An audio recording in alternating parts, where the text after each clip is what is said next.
Hi, welcome back everyone. Today we have a different kind of video.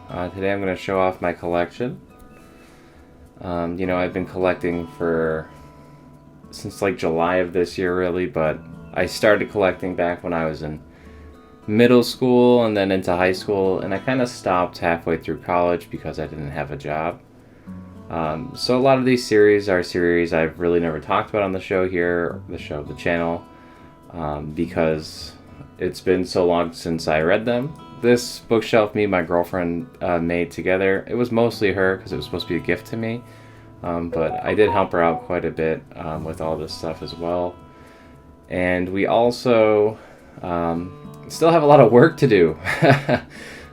You can see some of the cords down there and everything, but I think it looks great otherwise. I have to clean up a little bit more still, but I wanted to get this video out to you guys as a thanks for hitting 100 subs. It means so much to me to hit 100. Some people it might seem like a small milestone, but for me it's pretty cool. So let's go through this collection. I'll break it down a series at a time. I'll post little small clips to start with, and then one big video for everyone who likes to binge watch these things, okay? So without further ado, let's start.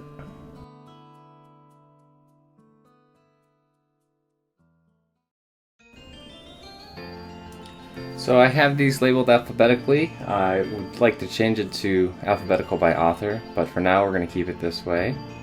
I'll make another video if I change it. So to start off we have 20th Century Boys. Let's try to show you some art here. This is kind of awkward. Let me open it a little bit more.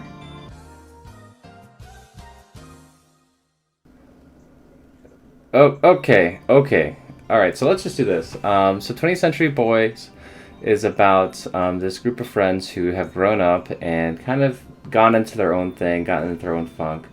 You know, some of them have reached their dreams, some of them are living like a life they never thought they'd live, where they just still live with their parents, they're in their 30s, 40s, no girlfriend, no kids, that kind of thing. But then this familiar person or thing shows up called Friend, and he starts to kind of butt into their lives and begins to take over Japan. But the thing about the symbol they use is very familiar to the main cast, and the reason is it was the same symbol they had at their clubhouse when they were kids. And they start to realize the events that are taking place are happening the exact same way they planned it out when they were kids. They start to notice one of their friends catches on to some things and then he's dead. So they really feel like they need to get to the bottom of this before they're next. It does begin to get a little out of control, and things escalate pretty good. So it's a very cool sci-fi thriller. I definitely recommend this if somebody hasn't recommended this to you already, which I highly doubt. But this is obviously Naoki Urasawa work that has done super well. It's really good. Some people say it's better than Monster, but some people say it's just a little worse than Monster, which isn't really much of a knock considering Monster is one of the best manga series ever made, which is widely accepted by the manga community. So it's a really good feat. Definitely worth checking out if you guys have never seen it, as the 20th Century Perfect editions have, just about all came out. There's just the 21st Century Boys, which will cap off as an epilogue. These are also available in singles, but they're not as easy to find as the Perfect edition. So I personally just feel like the Perfect editions look nice enough. They make a little image once you have the rest. The reason why I don't have the remaining volumes here is because they are upstairs in my room in my TBR pile. But I do have the full set that's been released at this point.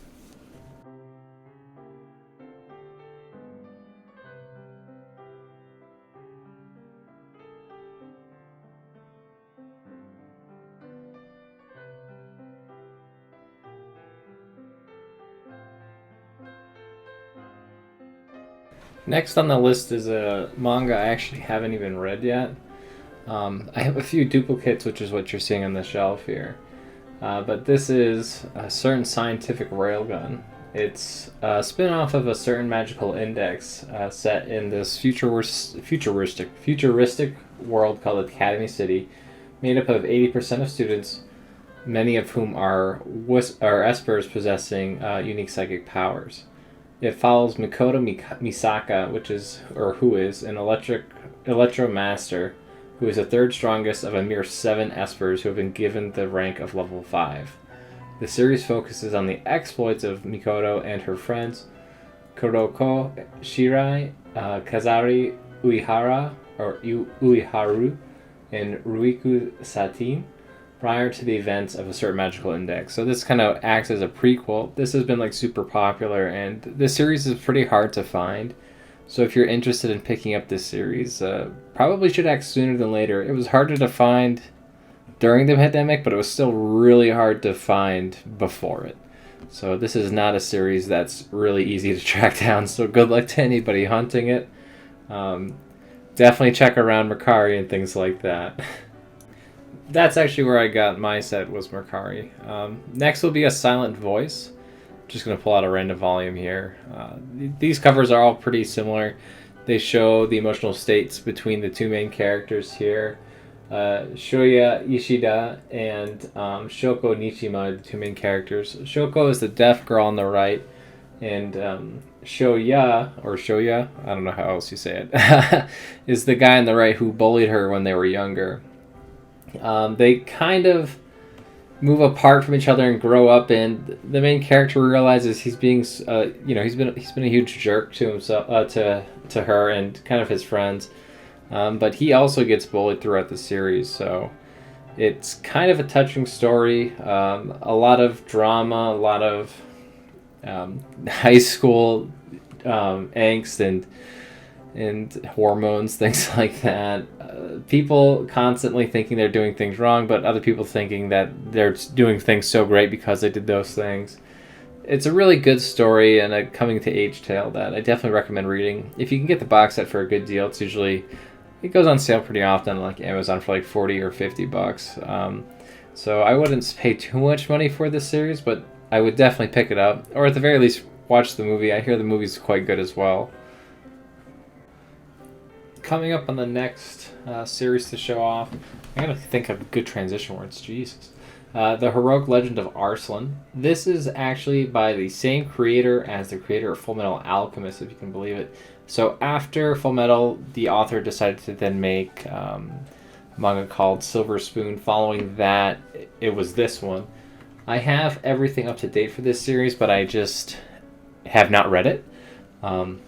So if you watch my weeklies, it'll probably be up there at some point. Anyways, the story is about a legendary vision of an indistinct amalgam of over 1,000 years of ancient Persia and nearby other countries, so they're like fused together.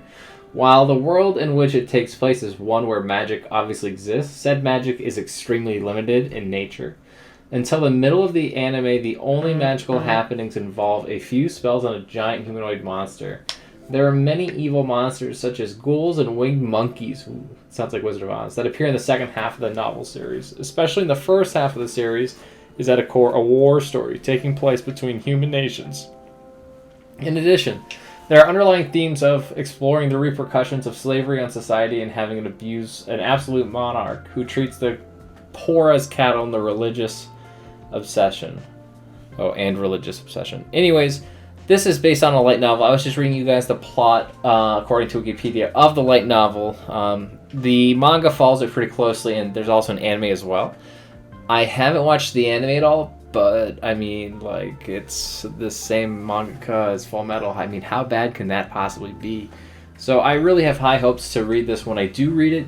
Just, it's going to take me a while, okay? I got a long backlog. Assassination Classroom is a manga that came out a few years ago. I actually bought the whole box set to it, but I started buying it when it was coming out as singles. And then I stopped buying manga, and I only have a few. So I've got a few duplicates on my shelf here, so that's what you're looking at right now. Assassination Classroom pretty much follows this octopus-like alien creature who threatens to destroy the moon by the end of the school year, 365 days. Or something like that. By the time graduation hits in May. And so it's up to the class that he's teaching to assassinate him. The person who assassinates him gets a bajillion $1 million, and so the whole class wants to kill him. They also find out a few more things about the teacher, and the manga starts off kind of like overwhelming, or it doesn't seem like you're going to get to know all the characters, but eventually you do get to know the side characters quite well. It really helps build into something very interesting. I would say you have to give this manga a few volumes to really get into it. I think the beginning's pretty slow. Once you get past kind of volume 7, 8-ish, which is kind of a big ask to read that far in, it really starts to pick up.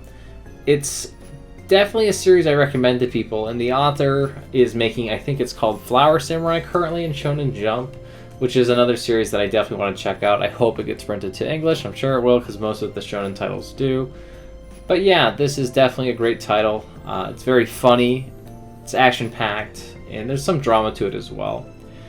Definitely worth a read if you are new to anime and manga as well, or even a watch. The anime was pretty good as well. And the ending is very, very kind of, depressing. But I don't want to spoil too much about it. Just let you know that there's some emotional feels in this manga. I'm going to go through these really quickly. So, Attack on Titan is what this whole thing is. This is Attack on Junior High. It's a spin-off / parody. What if the Titans were high schoolers and, the main human characters were from middle school? People say it's not that funny. When I was younger and I read it, I thought it was pretty good. It came out in 5 omnibus volumes in America that almost include the whole series. The only one that hasn't came out to America is called High School. I doubt we'll ever get it. It came out bizarrely 2 years after the series ended, Attack on Junior High, that is, so I don't understand why it came out. But, it is funny because it came out right after the last omnibus came out, so it's not like, it's like, wow, America couldn't wait just like a little bit longer to include that last volume. I don't have all of these. I plan to get them all, because I do remember them being funny. Maybe I just have a twisted sense of humor, but I felt like, why not? Since I do remember it being funny, I figure I'd give it a reread and finish it up. It's only 5 omnibuses, what the heck. The next spin-off title for Attack on Titan is called Attack on Titan Before the Fall. This is actually based off of a light novel, which was a spin-off of the same name. And, it's broken down into 2 parts. It's reversed in the manga, so the first part in the manga is going to be about a boy named Kokoro, and he was found as a baby in a pile of Titan vomit and is thought to have been birthed by one of the Titan victims before they were eaten. He is labeled as the Titan son and was imprisoned for many of his younger years, and then eventually he's freed by his owner's daughter, Charles, who eventually joins the Survey Corps. The second half is about the developer of the vertical maneuvering gear named Angel Alatonen. And the series are set 70 years before Attack on Titan starts. So these are pretty early on stuff. And this goes on for 17 volumes. I've got the whole set. I haven't read the whole set, though. They're in my collection of the TBR pile, at least. Anyways, this is a pretty good series. I would definitely recommend it if you like Attack on Titan. Definitely not as good as the main series by any means, but it's still interesting to see it for sure. The volumes are fairly thick too, which is nice, so you really get your money's worth when you pick them up. This next series is Attack on Titan No Regrets. It's a prequel focusing on Levi and his earlier days as a criminal in the underground city before he joined the Survey Corps or even the Academy. And it follows him in an underground city when he is with his 2 best friends, Isabel Magnolia and Farland Church, before he finds Erwin Smith and gets him recruited into the Survey Corps. So this kind of helps show how Levi kind of finds his way into the Corps. It's based on, again, a visual novel, and it does have the OVA based off of it as well. It's just 2 volumes long, so that's not so bad. There's only one other spin-off which isn't shown here, and that is Lost Girls. I have that in my TBR pile. I plan on reading it soon, but we'll see how long that takes. It's kind of low priority, in my opinion, and that features Annie rather, and Mikasa, and just kind of their daily life, I suppose. I don't really exactly know what it does, but it features them on the cover, and I have it, but haven't read it yet. And it's like, what am I gonna not get the last, the last manga spinoff? I doubt it. Anyways, these are all based off of light novels. I think the only one that isn't is Junior High, which is probably the only one that people wouldn't consider getting. So I think that's funny. Finally, we have Attack on Titan, the main series. This follows a story revolving Eren Yeager, who lives in this town inside this kind of multi-walled circle city where humans live. Over 100 years ago, humanity was driven to the brink of extinction after the emergence of these humanoid giants called Titans. These Titans attack and eat humans on sight. The last remnants of humanity decided to hide behind those three walls I was just talking about and enjoyed about 100 years of peace. But then the Titans start to break through the wall. And once they break through the wall, Eren's mother is killed. His house is pretty much abandoned, and humanity feels that it's no longer safe to live in that town anymore. So everybody tries to retreat, and it causes this huge panic, and everybody kind of just stepping over each other to get out of there. This causes Eren to have an extreme hatred for the Titans because of this. Eventually, Eren, his adopted sister or friend, Mikasa Ackerman, and Armin Arlert decide to join the military corps to help save humanity from the Titans and eliminate every last one of them. This causes them to go down a path of kind of mystery and figure out what actually happened with the Titans to make them become like this. It is a pretty interesting story. It definitely starts off weaker and gets much better as the story goes on. It's really good if you guys haven't heard of it, and it's just ending now. Very recently, actually, it had the last chapter out. I'm all up to date on this. I don't have them all on my bookshelf because I'm still reading through it. I only have to read the final season that's airing right now as an anime left to read. So hopefully they bring the last volume over pretty much as soon as it hits Japan, because I can't wait to binge it, and it's really climbing my to-be-read pile very quickly, so I need to get my hands on that thing ASAP. This next series is by the same creative team who made Death Note, Tsugumi Oba and Takashi Obata. This is called Bakuman. It's based on a junior high student, Moritaka Mashiro, whose uncle used to work for Shonen Jump and make manga. He forgets his notebook in his classroom one day, and his classmate Akito Takagi notices the drawings and says, "Listen, man, that's some dope-ass art. Let's become manga artists together." So one of the big weaknesses for Takagi is that he can't really draw that good, but he's like a genius when it comes to storytelling. So the two decide to, pair up after Mashiro, of course, declines it because you gotta decline it. And the reason why is because he says that his uncle died from overworking, and he doesn't want to drag anyone else into this. But Mashiro also has a crush on a girl named Miho Azuki, and the two of them each have a dream. Azuki wants to become a voice actress in an anime, and Mashiro wants to have a anime adaptation of his manga with her as the voice actress. So he decides to propose to her, and it's like one of the first chapters, so this isn't a spoiler.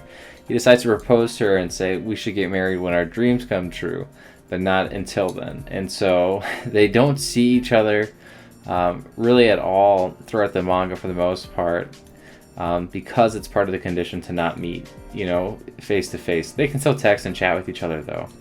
So the two of them begin to make manga, and Azuki begins to practice voice working and tries to get into the anime business. This is a longer series, really. As you can see, it ends at volume 20, but this is great. One of the better manga series I've really read, and apparently the anime is good too, but I haven't really watch the anime too much. So I don't know how true or how good it is to the manga. However, my favorite character in the series is Kazuya Hiromaru. His work is called Otter Number 11. It's kind of similar to Gintama, where it's a joke parody manga. Anyways, it's about this otter who has to work a life. Okay, screw this. I'm not talking about the Otter Number 11 right now. Let's talk about this character real quick. Anyways, he's a 26-year-old manga artist who decided to just randomly quit his job, not as a manga artist, but like working in a daytime job, to become a manga artist. He picks up Shonen Jump one day, just like randomly at a convenience store after he quit, and decides that he wants to become a manga artist because it's going to be far less troublesome than his office work. So he ends up drawing Otter Number 11. Otter Number 11 is, like I said, kind of a parody manga, but it is directly related to his like emotional well-being. So when he makes it, if he's really sad and in a crappy mood, then Otter Number 11 is awesome. If he's ever happy and life's going good, then Otter Number 11 sucks and it like drops in the popularity polls. So he's a really funny character to watch and follow along with. But obviously the duo is the main focus of the story. The supporting cast of this whole series is really good. It's kind of what I'm getting at as a point. I strongly recommend checking out this series if you haven't. And if you watch the anime, let me know how it is, so maybe I can recommend that to people as well. Something that's a critique of this manga is that it's quite wordy, and that's fairly true for this duo's, the mangaka's works, is it's got a lot of words in it. Death Note's no exception. So that's not really anything new to me, but to some it might be a turnoff. Okay, that's going to do it here for the first part. I'm going to do several of these videos to really break down my collection. I'll upload one mega video after it's done, but this is going to take forever, and I feel like I shouldn't make you guys wait much longer than you already have for this kind of a video. So hopefully you guys enjoy this. Leave some comments down below. Maybe I'll make some changes as I'm recording this. But thanks for watching. I hope everyone has a great day. Bye.